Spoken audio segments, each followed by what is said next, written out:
إلهي إنا قد رضينا بك كفيلا وكيلا، وبحبيبك المصطفى صلى الله عليه وسلم هاديا ومعلما ودليلا، فاجعل اللهم لنا إلى كل خير سبيلا. سبحانك، من كنت معه فمن عليه، ومن كنت عليه فمن معه. ماذا فقد من وجدك، وماذا وجد من فقدك. سبحانك، سبحان من لو سجدنا بالعيون له على سنى الشوك والمحمى من الأبر لم نبلغ العشر من معشار نعمته، ولا العشير ولا عشر من العشر. استر اللهم عوراتنا، وآمن روعاتنا، وبلغنا مما يرضيك آمالنا، وتقبل اللهم أشلاءنا ودماءنا قرابين في سبيلك، حتى تعلو الرايح بعد تهويها، وتتحقق الغاية بعد نسيانها. واجعلنا اللهم جنودا في خنادق الدعوة والجهاد، وارزقنا الثبات على الحق حتى الممات، وسدد الخطى على طريق الاستقامة حتى نلقاك وأنت راض عنا أي رب. وأشهد أن لا إله إلا الله وحده لا شريك له، شهادة ننجو بها من النزغات ونعلو بها إلى أعلى الدرجات. لا إله إلا الله شعاري ودثاري وحدائي، أخلو بها وحدي، أعرف بها دربي، أفني بها عمري، أدخل بها قبري، ألقى بها ربي، يغفر بها ذنبي. لا إله إلا الله سيبقى رغم كل الأذى ورغم طغيان كل الفراعنة، سيبقى يتردد في الكون صداها، ولن ينقطع على مر الزمان نداها. لا إله إلا الله أعلى من كل شيء، أغلى من كل شيء، أقوى من كل شيء، أبقى من كل شيء. لا إله إلا الله ما في الوجود سواك رب يعبد. كلا كلا ولا مولى هناك فيحمد. يا من له عنت الوجوه بأسرها رهبا، وكل الكائنات توحد.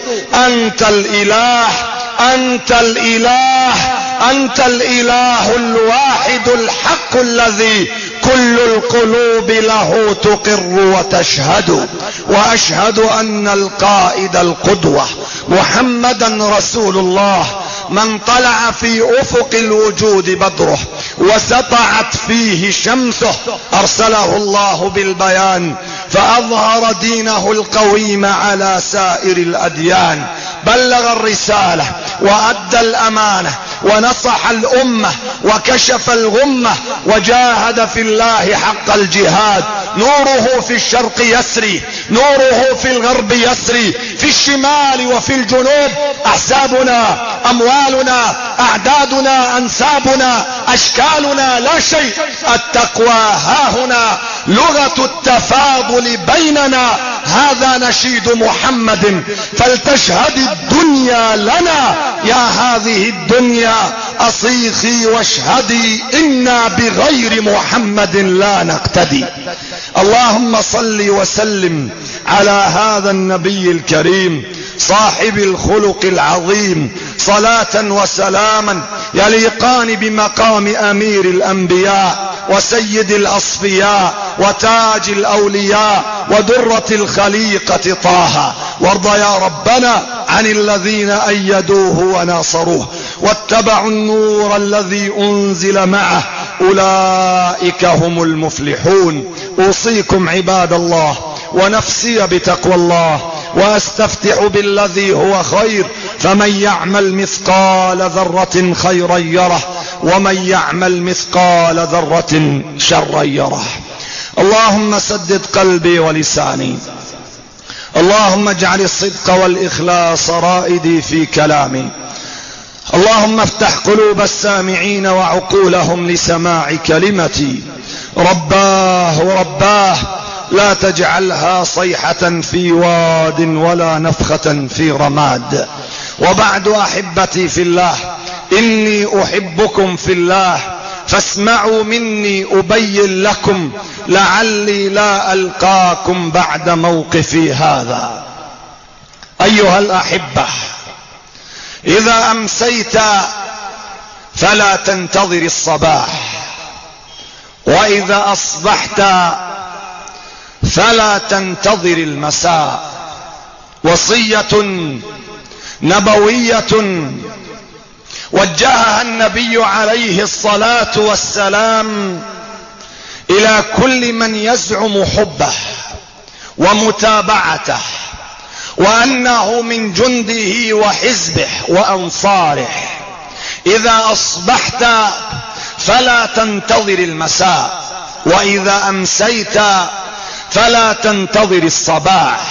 وصية قد يكون ظاهرها دعوة إلى القعود، أو دعوة إلى الانعزال، أو دعوة إلى الهمود، أو دعوة إلى توقف الحركة، ولكن ليس هذا المراد منها، إنما هي دعوة لحركة بعد قعود، ودعوة لقوة بعد ضعف، ودعوة لشجاعة بعد جبن، ودعوة لألق بتعلق بالآخرة بعد انحطاط سببه تعلق في الدنيا.